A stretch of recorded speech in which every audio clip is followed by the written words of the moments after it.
Hi guys, welcome to my YouTube channel. It's me, Raul.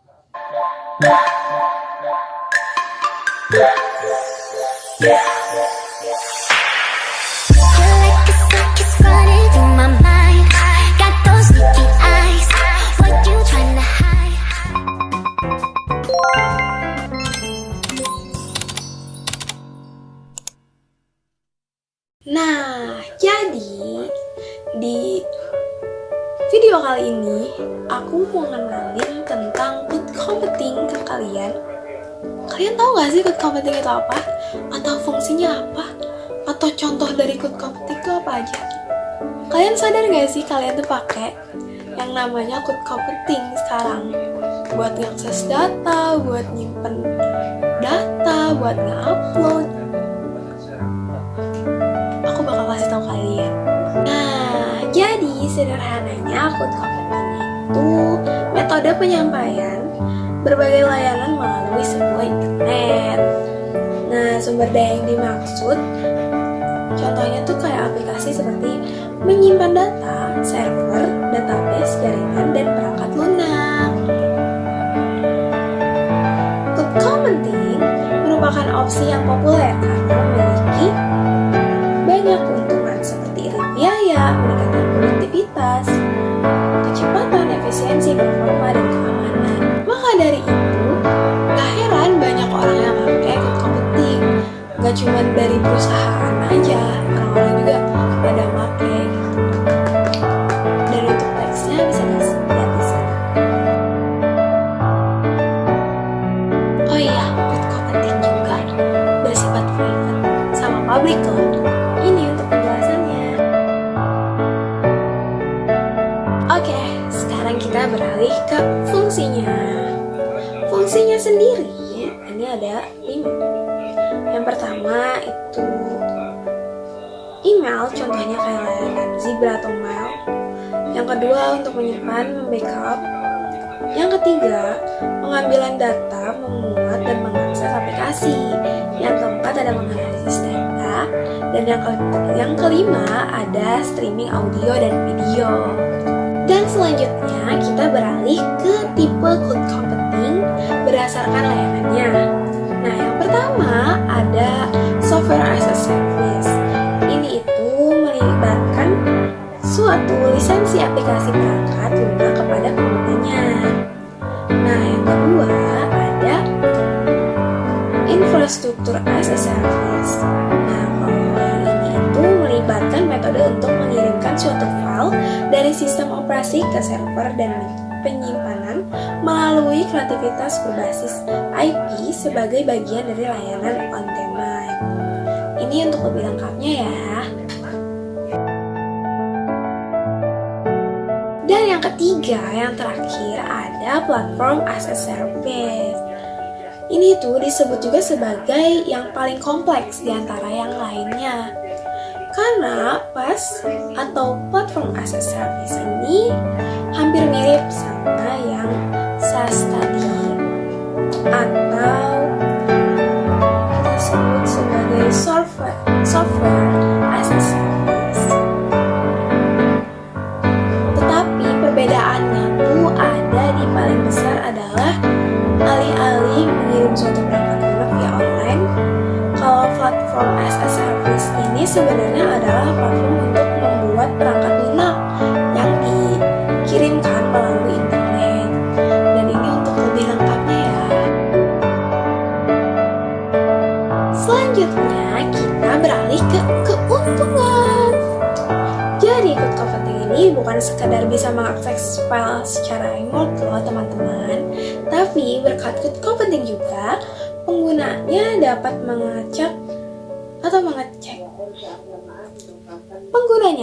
mengecek email di komputer manapun, atau bahkan menyimpan serta mengakses suatu file dari manapun seperti Dropbox atau Google Drive. Maka dari itu, perusahaan-perusahaan tuh yang menggunakan cloud dapat memangkas biaya secara signifikan. Sebelum adanya cloud, perusahaan harus memiliki, membangun manajemen informasi teknologi atau yang biasa kita sebut dengan IT mereka sendiri gitu. Jadi mereka tuh, para perusahaan tuh sebelum adanya cloud computing ini mereka harus punya itu semua. Tapi sebaliknya juga, dengan adanya cloud, perusahaan hanya membutuhkan pusat server dari divisi IT agar memastikan internet yang dimiliki cepat dan stabil agar karyawan bisa berinteraksi dengan cloud secara online. Dan ini untuk lebih lengkapnya ya, aku bakal cantumin di sini. Nah, selanjutnya kita ke jenis-jenis cloud computing. Yang pertama, ada public cloud. Public cloud ini adalah jenis cloud computing yang paling umum. Sesuai namanya, penggunaannya digunakan untuk publik dengan model pembayaran berdasarkan penggunaannya. Pengguna baik individual atau perusahaan bisa mengakses public cloud lewat suatu internet. Sumber daya komputasi berarti sumber daya komputasi seperti aplikasi, sistem penyimpanan data, serta jaringan akan diakses secara berbagi dengan pengguna lainnya. Yang kedua, ada private cloud.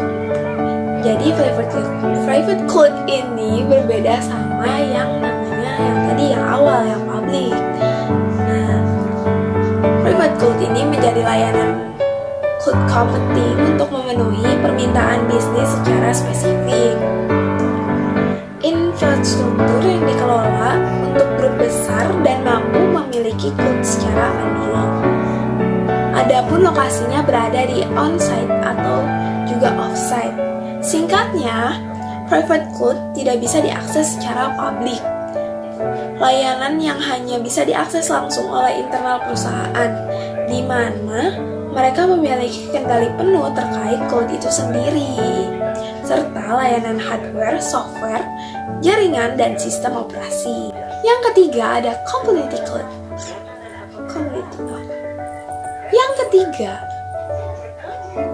Yang ketiga ada community cloud. Community cloud adalah jenis cloud computing yang digunakan oleh sejumlah organisasi dengan tujuan yang sama. Model ini didasarkan oleh sejumlah pertimbangan seperti kebutuhan keamanan, misi dan kebijakan, serta kepatuhan yang sama. Pengelola bisa dilakukan satu organisasi atau lebih, serta juga bisa lewat pihak ketiga. Selanjutnya ada hybrid cloud. Hybrid cloud ini gabungan dari jenis cloud computing yang komposisinya bisa dua model atau lebih, entah itu public cloud, private cloud, dan community cloud. Penggunaannya didukung teknologi untuk menghubungkan portabilitas data dan aplikasi antar cloud. Nah, tadi kan udah ke pengertiannya, ke jenis-jenisnya, ke tipe-tipenya. Dan sekarang kita bakal ke contoh layanan cloud computingnya. Kalian pasti bertanya-tanya kan, apa sih contoh layanannya itu?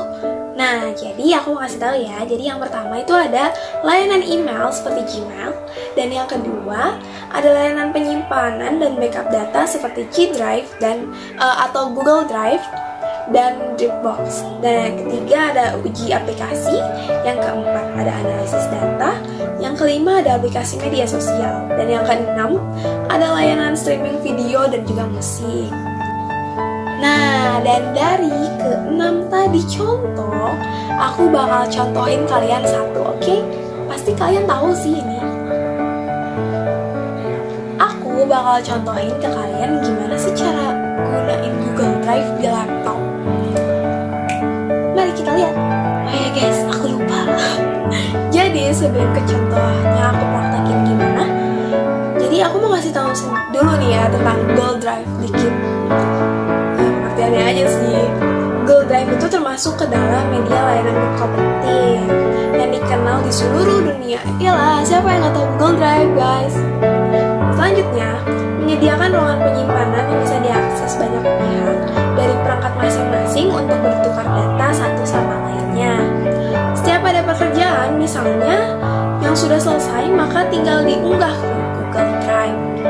Siapa saja yang memerlukan hasil pekerjaan tersebut tinggal membuka Google Drive yang login dengan user yang sama maupun yang diberi akses masuk oleh pengguna data atau hasil kerja tadi. Sehingga tanpa perlu bertatap muka maupun tanpa perlu bekerja, berdekatan semua pihak bisa mengakses hasil kerja dalam Google Drive yang tadi. Nah, jadi itu tuh Google Drive itu. Jadi sekarang aku bakal contohin gimana penggunaan Google Drive di laptop.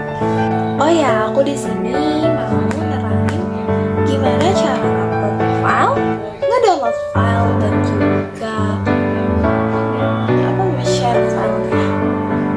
Nah, Google Drive kalian yang muncul di laptop, kalau udah diklik-klik pasti bakal seperti ini. Dan selanjutnya, kalau kalian ingin mengupload sebuah foto atau video, kalian bisa klik baru yang ada di pojok sebelah kiri ini. Dan selanjutnya ada pilihan upload file atau upload folder. Nah, karena aku di sini nguploadnya file foto aja contohnya ya. Jadi kita pilih upload foto. Nah, nanti itu bakal ada tampilan file kalian gitu nantinya. Nah, terus selanjutnya kalau kalian udah milih filenya, nanti akan ada tampilan di pojok bawah kanan, itu ada tulisan mengupload satu item. Nah, kita tunggu aja tuh sampai beres. Nah, dengan begitu file akan muncul. Ini udah terupload ya teman-teman. Kita bisa membukanya. Kita bisa melihat hasilnya. Selanjutnya, untuk membagikan file, kita bisa klik titik 3 yang di pojok sebelah kanan. Nanti ada menu bagikan. Dan kita klik bagikan itu. Nanti ada link atau kita bisa bagikan melalui email ya. Dan selanjutnya untuk mendownload, ini ada di pojok kanan juga terdapat panah ke bawah. Nah, itu adalah mendownload ya teman-teman. Dan kita bisa melihat hasilnya di dokumen yang ada. Nah, itu tadi contoh dari aku gimana cara buka G Drive atau Google Drive di laptop. Dan untuk referensinya aku pakai baca di sini ya, aku cantumin. Dan kurang lebihnya aku minta maaf karena aku juga masih mencoba ya, masih belajar. And see you on my next video.